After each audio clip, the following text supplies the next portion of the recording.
৩৫ বছর ভাত না খেয়ে বেঁচে আছেন শরীফ মোল্লা নামের এই ব্যক্তি। সিরাজগঞ্জ থেকে রাহাত হোসেনের পাঠানো তথ্য ও ভিডিওচিত্রে থাকছে বিস্তারিত। আকাশ বাংলা নিউজ 24 এর সাথে আছি আমি তৌফিক হাসান।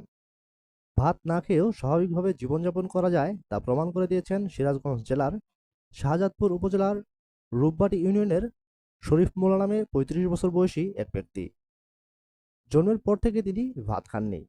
তার জীবন কাটছে আটার রুটি খেয়ে। এই অদ্ভুত খাদ্যাভ্যাসের কারণে এলাকায় তিনি পরিচিত হয়েছেন রুটি শরীফ নামে।